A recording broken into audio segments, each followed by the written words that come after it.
اكثر، لانه هذاك السيد في البلاصه عيطوا له قال له انت اغتصبتي سيده، اعترف في البلاصه قال لهم انا طن هذاك الشيء سريه البحث ما عرفناش، ولكن عند المحكمه غادي نعرفوا كل شيء.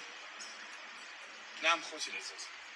ثانيا انتوما البارح الاب ديالها ومرت باها تيخرجوا وتيقولوا انتصار الثاني وما كاين والو، هما عارفين البنت مغتصبه والبنت عارفه راسها مغتصبه وساكته. اذا تضحكوا على هذا الشعب المغربي مسكين، تضحكوا على هذا المتابع.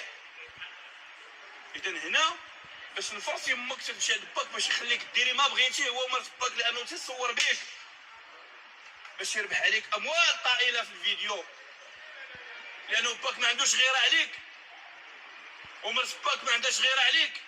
كيف يعقل ايها المسلمين والمسلمات انه با البارح عارف البنت ماشي بنت وخارج يقول لهم انتصار الثاني؟ فاين هي الشرف؟ اين هي عزه النفس؟ انا سنهضر بحرقه لانه القانون غادي يشد المجرى ديالو، ولكن اين هي تشوف اب تيتاجر في الابناء ديالو، والبنات قصيرات خصو يكون في الحضن ديال الام ديالهم. خوت يوم السبت ان شاء الله كاين تقديم مع 10 صباحا في الجنايات استئناف ليس ابتدائيه ديال فاس، جنايات بالاب حتى هو متهم، والام تكون تترافق البنت ديالها والبنت والضحيه دابا اللي هو معتقل. ولكن اللي بغينا نعرفو هل التستر على الجريمه ما تيعاقبش عليها القانون؟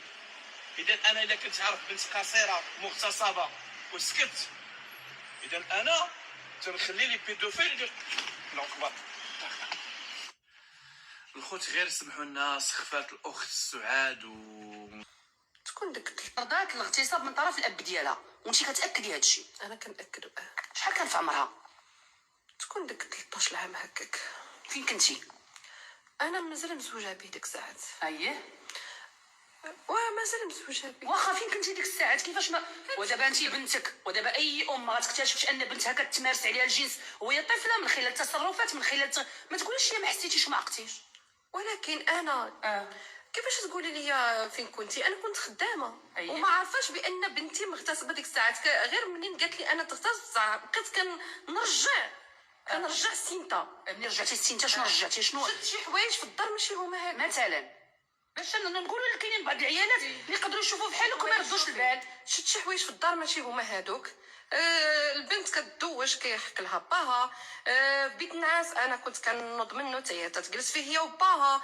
يعني شي حوايج اللي انا ما نقدرش نديرهم مع با ولا اي وحده ديرهم مع باها. يعني كنرجع السبب. وعلاش انت ديك الساعه ما دقيتيش ناقوس الخطر وقلتي ويلي حنايا رحنا واحد الناس محافظين وعيب عندنا البنيته يحك ليها باها، سورتو ملي كتبدا تكبر كيبداو ينوضوا لها شويه تبزيزلاتها صدرها، كتبدا البنيته كتتصل، كتكون شويه عيب. وعندنا حنا كمغاربه الولد كيبدا يكبر حتى هوايا كيولي تبارك الله عزري، كيولي معيب انها تتكشف عليه، كيقدر يمشي الحمام. انت ما فكرتيش ان هذا الشيء راه ما يمكنش؟ حنا دوله محافظه وهذوما تقاليدنا. ديك الساعه هو قال لك عنده عادي هذا الشيء.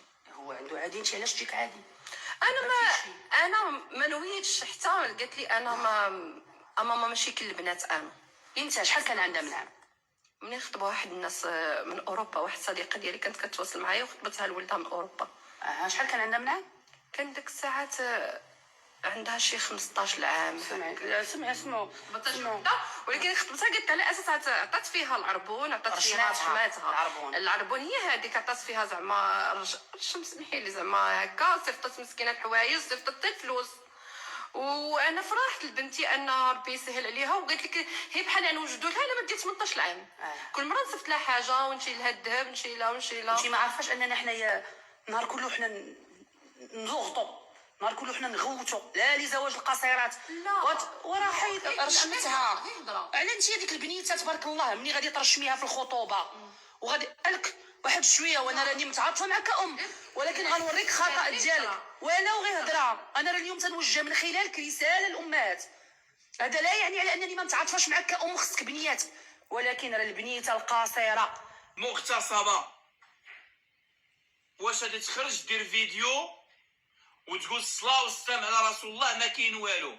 دابا الاب البنت خرج قال لك ما كاين حتى شي حاجه، غير تلاقينا عصابه في ولايه الامن.